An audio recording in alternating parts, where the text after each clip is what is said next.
Hello, everyone. Bedford Blues certainly hopes that you're safe and well in these unprecedented times. To keep you company, we've gone back into history, back into the memory vaults, and we're going to bring you a bit of insight into a very famous game. Back on April the 5th, 1997, Bedford Blues entertained Newcastle Falcons at Goldington Road in an absolute humdinger. Here to talk us through it are three very special players who played a big role on that day. Of course, joining me, a man you all know, Mr. Mike Rea, currently in situ as Director of Rugby. Alongside him, Ben Whetstone, Bedford Ben. He joins us and gives us an insight into scoring a try on that day. And also Paul Turner, a mercurial fly half, and now, of course, in charge just down the road at Hampton. It was a fascinating insight. So here you go. A trip down memory lane, Bedford versus Newcastle from 1997. Hello, chaps. How are we? Good to see you. I don't know what day it is, but thank you very much for coming along to this. I hope it works. Have you got yourselves a beer? Have you got yourselves something to drink? Yeah, all good, Sam. Good. Yep. Good, Sam. Good to have you with us. Thank you very much indeed. Are you ready to go back to 1997, 1996, 1997? Are you ready to go back there, Mike? Is it a place that you sometimes return to in your memory banks? Well, do you know what? Over the last 6 weeks, I've become a much better player. Just reminiscing. That was fantastic, I've got to say. I suppose you take stock during this time, and some unbelievable memories. Probably chatting to Ben earlier, just it's right up there with my best memories in rugby. Actually, it was an unbelievable day, and it'll live long. Oh, and what about you, Paul? I mean, you played a good deal of rugby on the international stage for different clubs. How does your time at Bedford rank in your memory? Yeah, right. Same as Mike, really, Sam. Right up there. I suppose, coming from that season, we just got a side together, really, and I think we ended up coming third or fourth and lost the playoff to Bristol at the end of that season. But after the beating we took at Newcastle, to target that game and then play like we did. And they just got the new stand-up over the far side, didn't they, during that season, which I think they got 6,000 people in, which is probably still a record, I would have thought. No, they were special times with a lot of special people. Ben Whetstone, you were a young man in a team which had a large amount of talent injected into it. What are your memories of taking the field that day? Pretty unbelievable. For the couple of years before, we've been playing in front of a lot smaller crowds, and then to have all these Galacticos come and join us, and then turn out a victory like we did against Newcastle was brilliant. The whole day was just fantastic. Well, let's set the scene a little bit, because people won't necessarily know or remember. We're going to go back to April the 5th, 1997. There were two leagues in operation. The Premiership had 12 teams in it, and what was called Courage League National Division 2, effectively England's second tier, also had 12 teams in it. It was a slightly different setup. Two relegated and promoted automatically from both those leagues. So the top two and the bottom two from those leagues were promoted and relegated. And then the third and fourth, as Paul alluded to there, played against the 9th and 10th out of the Premiership. It was a pretty interesting time. When you look at where rugby is now, Mike, that setup is quite an interesting one, isn't it? To sort of go all the way through. Well, look, obviously it worked at the time, and it gave us certainly that team that year, because as Paul said, we'd all come together in a really short space of time. As talented as it was, we were from all parts of the world, and managed to forge a real strong bond between us.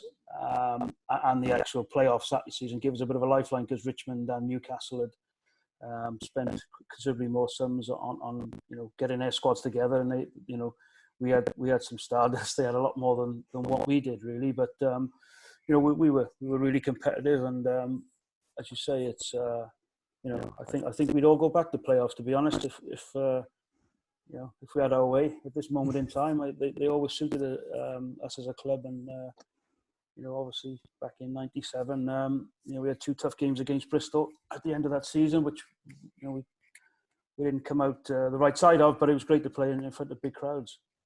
The 2 sides that actually ended up being automatically promoted that season were Richmond, who were on a bit of a charge. They'd been promoted the year before to League Two, and they were on a bit of a charge. And of course, Newcastle, who were backed by Sir John Hall. And as we'll see here, Ben, I'll ask you about this, because this as a young player must have been very interesting. This is the team sheet that they had in front of them. And look at all those names and the Newcastle Falcons team, and the asterisk against their name denotes an international. It's it must have been really quite exciting to see that on the page that afternoon. It was. It certainly would have been terrifying a year before. Sorry, but there's quite a lot of stardust on our team as well. But it was a big day. We knew that they were coming to town, and I don't think many people had given us a chance to beat them, but we were quite confident in the camp. And we had some, obviously, Junior and Rudy in the back row, and then a young Roy Winters. We had a perfect mix of old pros and of youngsters as well. And we certainly weren't fearing them. Paul, can you remember what was said sort of in the lead up to the game? Was there an approach to sort of undo Newcastle on the afternoon? Just wanted to win the toss, really, Sam. Okay, it was that simple. I lost. Yeah. You don't win it or lose it at home. They call, so we lost it. They won it and made us play down the slope, which we didn't like, but took full advantage of it. Interesting, really. I can always remember one thing that really stuck with me at the time was they had a massive squad, and it seemed as if they brought everybody with them. Because I looked when we were warming up, I looked up the field, and they were doing a proper defensive drill. Now, we all do defensive drills these days before games, but back in '97, '98, there wasn't a lot of that going on. But it looked as if they had a full defensive line all the time. And I could hear them shouting, and the coach. I don't think Dean Ryan was playing that day, but I think he may have been on the coaching side. I could see him now sort of bellowing instructions to them. It was quite intimidating, actually. And that was before the game started. Mike, do you remember any chat before the game, any discussion, any talk between the Bedford players, or was it about just focusing on starting well and starting hard? Oh no, look, it was it was a long time ago, but there's a lot of experience in our side who played on big occasions, and these are the ones. Obviously, I was 30, 31 then, and then international rugby was a distant memory from that stage. So to be playing on a big stage again was, got everyone's juices going. The same as Martin O'Fire, on Paul, Rudy and Junior, and Jeff Probin. I mean, he had an unbelievable day that day as well. So for the older guys, it was just a question of really, actually, I think it was 7,500 the crowd was. Packed into our little ground with that stand full on the one side, holding 3,000 was just something to look forward to, really. So, as it panned out, I think they had 5 British and Irish Lions, going in that May, June to South Africa. So they were going a couple of months later, Mike, weren't they? Yeah, a couple of months later. So I didn't realise that. I'm not sure if the squad was announced then, but as it panned out, we'd end up beating a pretty special team. You ended up beating a team. Actually, the next year went on. There weren't many huge amount of changes that won the Premiership the very next year, was there? It was very much that squad and these people that Newcastle took through to win the Premiership in their first season. Yeah, definitely. let's have a look at the footage. It is off YouTube. It is a bit ropey in places, but it will certainly bring back memories. It's about 15 minutes worth of footage. Nigel Starmer-Smith's voice is what you can hear.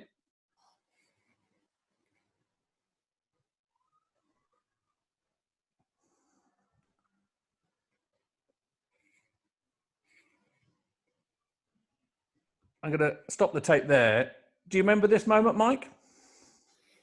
Not really. Obviously, I've seen it a few times since, but yeah, not particularly at the time, because you're obviously involved in the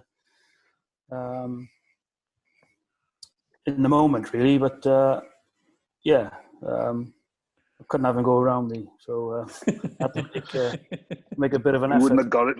He wouldn't have got it on the TMO either, Mike, would he? No, his feet go into touch. If that was in Newbridge or Cross Keys or even Pontypool, that would have been given. If it was your linesman. Yeah, Paul Simmons at hooker. The throw-ins have certainly changed of late, but the ball comes back here. Certainly, a feature of what we see here is Junior Paramore running and Strowley in pursuit as well. There was some very big men. Jeff Probyn there diving on the ball. There's some really good work from your forwards. We don't have a forward on the call, but say something nice about them, Paul Turner. They played exceptionally well this day. Well, we had a good forward, but he wasn't. He was a 12 playing Steve McCurry there. I can always remember one moment in the game where he poleaxed Gareth Archer. It was the England second row at that time, and I thought, wow, have a look at this. Yeah. But on those two instances then, he was the guy that carried different angles, the ball up the middle of the field to give us a little bit of space out wide. On the junior pass as well then, it was interesting. You didn't often see a forward with those type of skills as well. You know, he's thrown it on his left hand into space, then give us an opportunity for a walk-in for Paul, really. I mean, I think if you go back a little bit, you can see that the prone player here is Rob Andrew. I think ends up out of the game here. He hits the deck, and they don't sort of recover. And there's a bit of space out here for Paul Hewitt. I mean, Ben Whetstone, you weren't directly involved, but dream start for Bedford. It was a fantastic start. It was, and Junior could always find a bit of space. He never minded. Don't really like forwards being in the back line when you're a back, but he was one person who we didn't mind. And as Paul said, Huey just had to catch it and run in. Yeah, but I think it was at that part, Mike, that I realised that defensive drill I watched before meant nothing. Well, I've just gone on to say, the thing is, if you had when you had Junior running at you, then you had Steve McCurry, you had Paul Hewitt, followed by Rudy Strowley, Clem Boyd. We had endless ball carriers, and then obviously Scott goes off, as you'll see soon. But Matt Dean comes on. And I mean, he was a brilliant ball carrier for us as well. So when we needed it, especially second half, they were pretty relentless going forwards, and obviously created the space for Paul to pull the strings, really. So lovely mop of hair you've got there, Mike. Yeah, pre-perm that. We all had one. Ben, you were still hanging on. Just about, yeah. There's not much, mate. Not much. Did you feel that you had to start hard and fast against Newcastle? Did you have to take it to them at home? Did you feel that?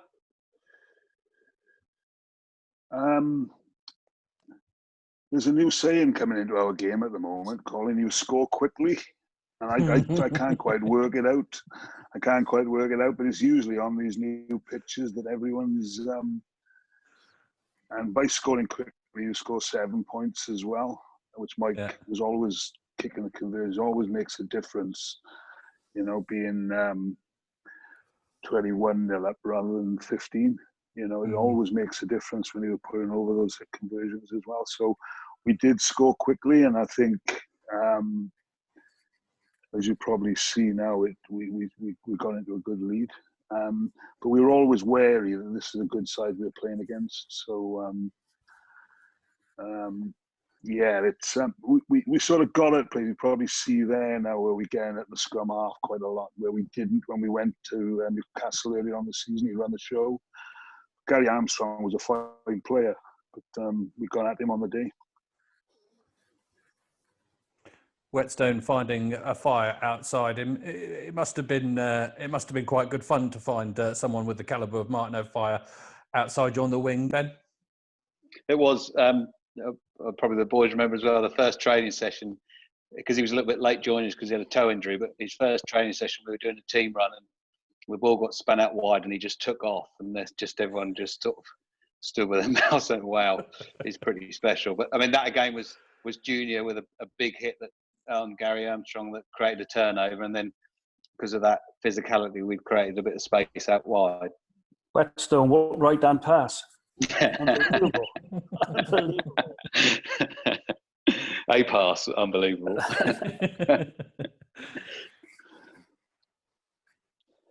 Like on the day, I thought Darren Edwards probably had his best game for the club as well. He was on loan from Saracens at the time for us. I thought he was outstanding. He was excellent. He was very good. But we just managed to put players under pressure here. I think he won a great kick, but like they put them under pressure. It was a great tackle. All of a sudden, do you boys look at the different rules now, and whether that would have been our put in scrum type thing? Do you know what I mean? It's like there's a few things that you see in games nowadays that the rule would have been different. Yeah, I mean, I noticed that one earlier, but I guess you just what's around at the time, I suppose. But that actual tactic is still a great tactic in the conditions we play in. It was only when I watched this the other day that I remembered the wind was howling down that pitch. It was. You can't see that. Land that ball on a crossbar or near to it. It causes huge problems for fullbacks and you could see how under pressure by the time Tim Stimson caught it, he had half the pack on top of him. So just about playing the laws at the time and the conditions, and like you said, create pressure. I think that was just before half time, that try, and it was a crucial one for us. Yeah, Frank Warren looks on.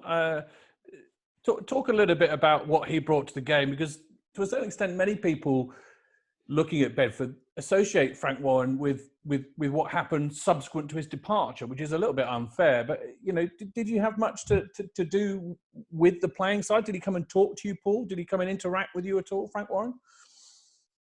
Yeah, look, without Frank, all this would have happened. Good bloke. Probably understood a lot more about boxing than he does rugby, but like having visited him quite a few times at that period, he was full into it. I think the main thing he understood was winning and losing, which we tended, if ever we had a defeat, we found out that he didn't like that. But these sort of occasions, and of course we had the entourage that turned up with us. I think what was the Irish boxer, Mike, that came one of the games? Collins, was it? What was his? Yeah, Steve Collins. Steve Collins, yeah. Steve Collins came one game, didn't he? And so he also brought a couple of people to lead us out for this game, didn't he? Do you remember? Yeah. Wasn't there a ring on the field where they had placards coming? Was it the girls? Was it? He was the post protectors. Yeah, the post protectors had Nassim's fight on it, didn't they? I think so. Yeah. Yeah. I think we were all in the zone until these two leggy blondes walked past us to lead us out in the field. Yeah, they changed in my porter cabin as well. This is yours now, Mike. It's your porter cabin, actually. They changed in that room, I think. Yeah. Scary times, boys. You went in at half time feeling pretty good with yourselves. What can you remember? Any discussion at half time? Same again? Is that what it was, Mike? Oh, did we go in, boys? Every time we played that way, it was always like, oh my God, I got to go up that hill second half and do a gale force wind. That's all you're concerned about. So, but look, you know, we had massive respect for Newcastle and their team, and I guess for us it was just about keeping up all our second half and you know, waiting for opportunities. And I mean, the forwards really did step up. No two ways about it. Look, I can't remember, you know, what was said yesterday, let alone what, you know, what was said in half time in 1997. But just trying to stay in the moment, I guess. That's what we try and do. Keep enjoying the occasion. And I know, you know, we kind of knew if we kept the crowd involved, then we got every chance. But like Paul said earlier, we needed to get away ahead of them, because there was always a chance of them getting on a bit of a roll and a bit of momentum with all the elements and the slope behind them. Again, these big runners on the day. It just broke the field up really for us. Yeah. And again, Darren Edwards, as you say, just being that effervescent sort of catalyst, really, wasn't he? He was everywhere, and somebody steals an absolute perler of a line. Who's that young man? Bob Latchford, innit? Centre forward, scorer. The net, you hit the net again. It was must have been a good one there, Ben. You must have enjoyed that. Yeah, it was fantastic. Most of the hard work's done, as you can see here, with the power boys again, Junior and Stroud. He walked straight over the top of Armstrong, and then the ball came out. I think they were panicking about a fire, so Tommy put the ball into space, and I ran onto it. Because of course, if you didn't run onto the space where Tommy thought it was, you might have been told about it a bit later. Normally in front of the main stand, with everyone listening. Yeah. The ball bounced around there as well. Paul, the ball just bounced, just bobbled a little bit. It's funny sometimes what a bouncing ball can do to a defence. Yeah, it sort of alerts them to something, but like it's sort of sometimes it's bad pass, good pass, isn't it? So yeah, it ended up they sort of jumped out the line. I don't know, was it either Tugamala or Tate? I think Tate jumped out the line. But you do that with momentum if you can get someone, and that's what like Strowley, Paramore, those guys. I think Norm Hadley actually later on in the game does exactly the same. They just create space, and you know, momentum. I don't think was a big word then. I don't think, boys, we prepared to go off 9 or go off 10 as we do now, did we? I think we just played it as we saw it, really. Yeah. And with that momentum, the space arrived. Not too happy about this big guy coming around the corner, though. Yeah, that would make for a fun afternoon. Yeah. His legs were so thick, if you tried to tackle him, you couldn't get your arms around him. I just noticed my Cooper Mondials as well, Tom. Unbelievable. Were they? Yeah. Did you wear them on the day, did you? I did. The ground was really dry, wasn't it, firm. Oh, yeah. This is the yellow card. So it would have been red, wouldn't it, with the TMO now, I would have thought. Yeah, I think... he fractured his cheekbone. It was horrendous. Yeah, he went straight off to hospital, didn't he? There was two chaps straight off to hospital. Tony Underwood also went off to hospital as well. Yeah, he had a bad one Scott was a tough boy because he played the next week, didn't he, against Moseley, which is pretty gutsy. Yeah, absolutely. Tommy, there's your move there, Tom. No, it's a Springbok move, isn't it? It was your move. It was your move. All right, then. All right. Don't want to do you in that. Go on. Show it again. Watch this again. He missed it. Sorry, I went back a little bit, not as far. We'll enjoy the. I mean, you talked about the way the game has changed. I mean, you'd be better placed to talk about it than I. But you know, how many of these sort of planned moves were there in the game, and how much was it starting to change? I suppose with that type of play there, where you see off the scrum, because don't forget years ago, I'm not sure whether it was still the case. Go back to the scrum, Sam, if you can. Yeah. Back rows could usually break before the scrum finished. Yeah. And Gary Armstrong actually on this. So Strowley moves to the right, and Junior comes around the corner and just has a flick out the back, really, on the inside. But Gary Armstrong actually got in between, if you can see it. Yeah. But, you know, that works fine in training, but the scrum has got to be spot on for that to happen. I don't know, boys. Is back row moves coming back in? Do you think? Well, we had quite a few moves. Yeah. But also, you know, we had a lot of instinctive players out there as well, didn't we? You know, so I guess it was the balance and almost the perfect storm of having ball carrying forwards, getting you on the front foot, and then letting, you know, the likes of Ben and Fire, you know, Steve McCurry making dents. And Hewitt causing havoc as well. So you didn't need too much once you're on the front foot, really. We all did hundreds of moves back in the day, didn't we? But you only ever get a chance to call one or two, when it's no different now. Looking at their pack at the time, I just spotted Doddy Weir, Gareth Archer. Yeah.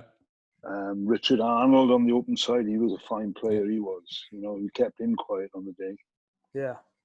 There's big storming Norm Hadley. There was a mistake in that programme, wasn't there? We originally looked at Mark Upex was down, but it was Norm Hadley who started the game and making a real difference there. There he is, big Norm.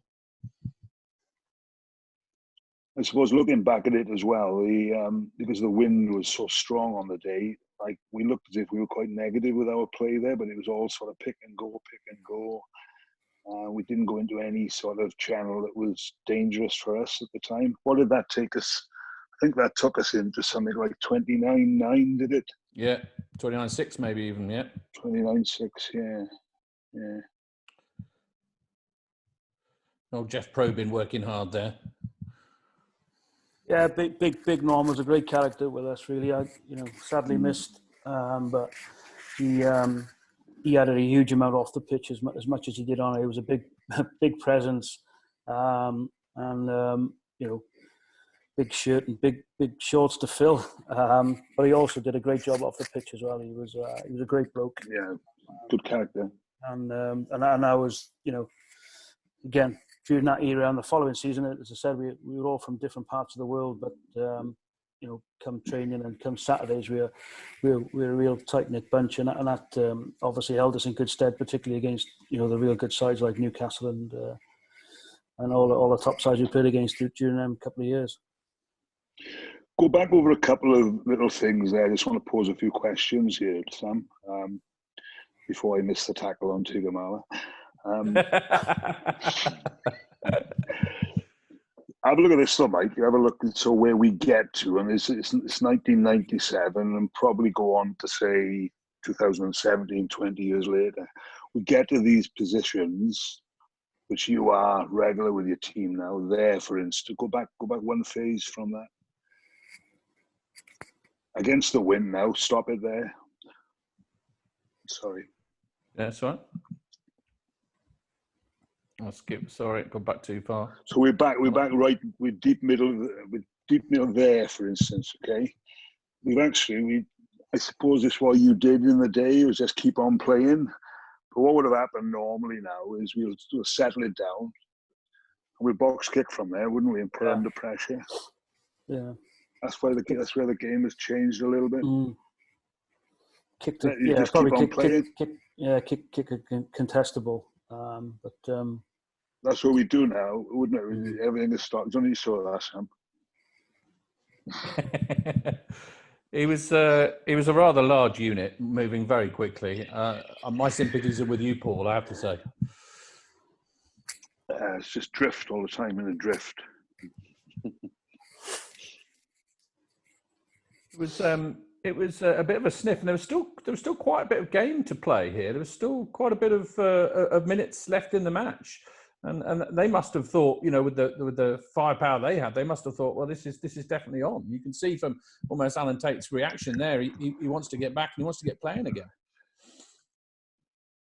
Yeah, well, yeah, I think obviously the relief comes through when Martin Fire scores right at the end. Really, I think that was kind of the only moment we felt safe, because they did hit us with a couple of tries, and you know, as I guess in many ways we were a little bit of an aging team in that sense. So we all had one eye on the bloody clock. You know, it was a dry old dusty day, and then Tigamala started coming into it, to the forefront of it, and you know, we were doing our best to get in positions not to tackle him. Yeah, the refereeing has changed quite a bit, hasn't it? Now you look at it, you watch a game like this, and you see some pretty interesting infringements.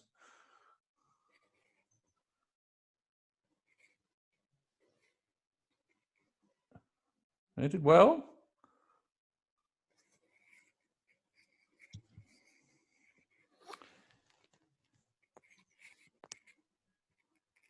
I think they must have scored about 3 tries in the last 10 minutes, I think, mustn't they? Which is, as you say, if a Fire hadn't got that other try, what did we win in the end by 6 points? So yeah, that was. Can you fast forward this bit?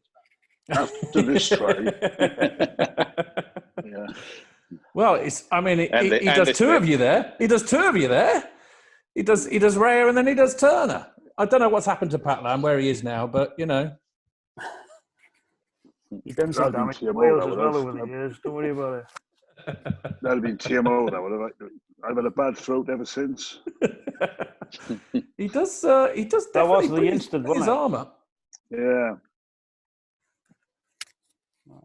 Yeah, he got away with that. That dragged them back to 6 points, didn't it? Which is always a danger with the slope, and there was still probably about 10 minutes to go, boys. Was there something like that? Yeah.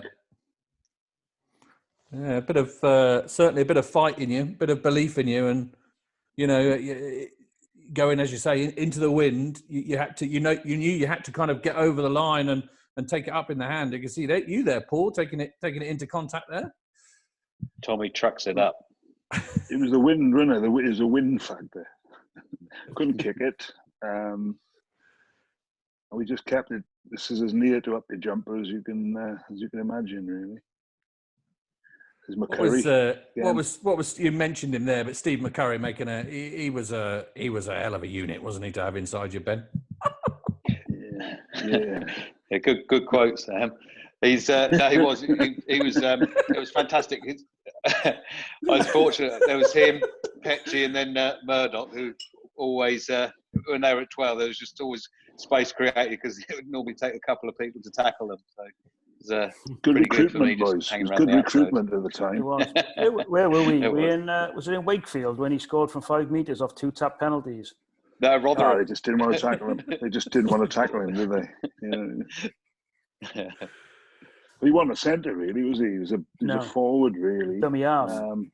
Dummy half, rugby league player. But, yeah, he was great for us. He was.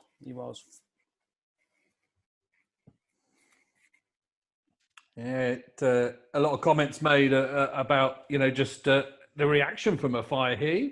It really meant something to come and play, and you can see it there. You know, these big chaps with big reputations. You know, you can see how they connected with a club like Bedford and how much enjoyment they got out of it. Yeah, he was a good bloke, really. You know, I played with him much earlier in his younger days in Union before he went to rugby league, but probably the quickest player I've ever seen in his prime, really. I don't think we probably saw the best of him. He was at the end of his rugby league career then. Yeah, he wasn't best pleased when we played in the Anglo-Welsh Cup and had his hubcaps nicked down in Aberavon, was he?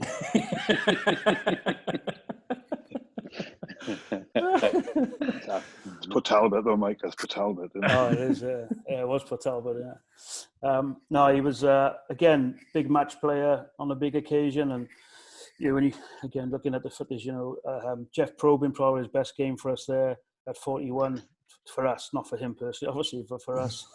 Darren Edwards, you know, Judy, Tommy pulling the strings. Darren Edwards was amazing on the day. So you know, everybody's you know, come to the party, so to speak, and you know, we certainly did party after that. It was a vital win, I think. Ben did anyway. we all went home with our wives and kids. No, no. It was a vital win. I think it moved Bedford to second in the table, and Newcastle were in third or fourth, and it was a big win, especially sort of trying to press towards that automatic playoff or at least automatic promotion or at least playoff. It was a crucial win, wasn't it? They had I don't know why they had so many games in hand. They had about 3 or 4 games in hand, didn't they? Because I don't think they hadn't lost, did they, before they came to us? Yeah, maybe that was it. Was it? Do you remember that? Do you remember anything to do with that? Is that in the grey cells somewhere?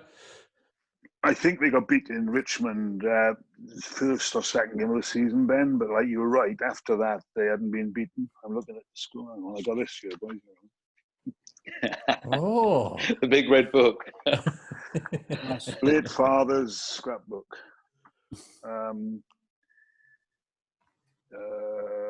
They've only looked. They lost once before, which was to Richmond. We'd lost 4 games up after this game, and then we obviously went to Moseley the following week and lost as well, didn't we? Richmond only lost 1. Can you remember Frank came in the changing rooms and gave us a bonus after that game, and then we went and lost to Moseley the following week, and he wanted it back.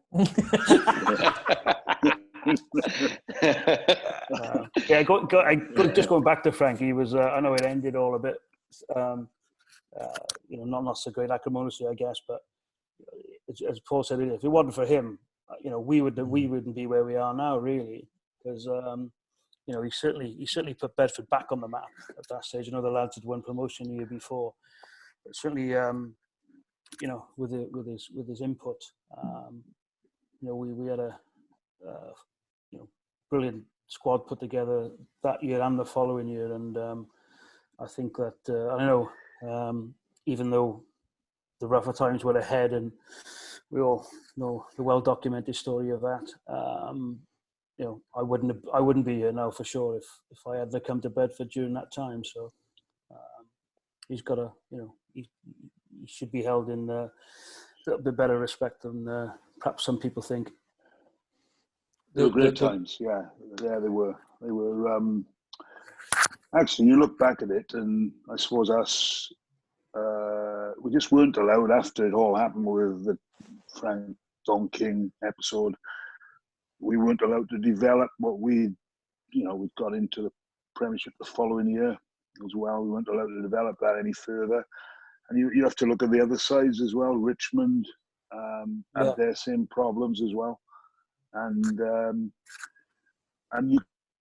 Newcastle not without their problems as well. So they were difficult times. They were great times. I always look back at it and think it was a great time in the history of the Bedford Blues. But what do you think, Tommy? Do you think if that squad had stayed together, we could have been a mid-table First Division side? Well, there was a lot of old players in it, Ben. So but they were recruited to do a main job, But we lost guys like, I think Junior went to Gloucester straight after. The following year we signed players like Murdoch and Neil Hatley, Richard Kirk. Those sort of players. I think Roy then went to Quins. Roy Winters went to Quins, and it all sort of broke up. So I don't think that particular side would have gone much further. We were all about retiring then, weren't we? And I was anyway. It's not about you two, but I think it would have enabled us to build another season. There are all sorts of logistical and infrastructure problems. I get that. I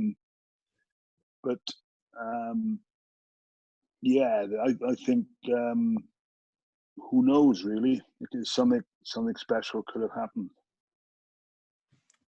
Ben, you played a number of years for the Blues, and I suppose I guess that game, watching that game again, must sit up there in as one of your sort of more treasured moments in everything that you did in the 2 blue colours.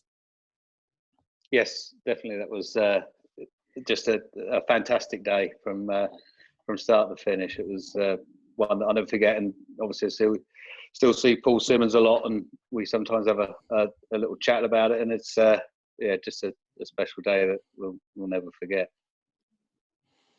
And Mike, would I go so far as to say it was those sorts of days early on in your tenure that sort of started to weld you to the place, started to sort of make sure that you stuck here for as long as you have? There's no doubt there's a reason I came back, because Bedford was a proper rugby town. It reminded me a lot of Wales. Everyone spoke about rugby around the cafes, and well, there wasn't many then, was it? The bars then. I'm trying to be PC correct here. Around all the pubs. And a chippy. And we found some good spots, Mike. We did. Denmark Street Fish Bar. Yeah. It was good. So yeah, look, when the chance to come back came in 2005 after a phone call from Jeff, because I knew all about the place. Obviously, Ben was still around. A lot of the Garth and Mary were still around. So, it was a great opportunity and the right time in my life to come back here. And I keep saying I'm 15 years into my 3-year plan. Well, it's been absolutely fantastic to have you all on. Lovely to have your thoughts on that game. I know it's a game which lives incredibly well within the psyche and the sort of memory banks of many supporters. Not just those that were there. I mean, the media talked about it in a big way. I mean, there's a clip on YouTube about Stephen Jones saying some lovely things, and it sort of dare I say, it sort of just sort of brought Bedford back into view for a lot of people. Would you say that, Paul? Well, yeah, we were actually on Rugby Special, weren't we, that time? I think it wasn't. I think Sky was going, and we didn't make that at that time, and it was the full game on Rugby Special. And most of the as you say, Jonesy was there. There was a lot of other prominent.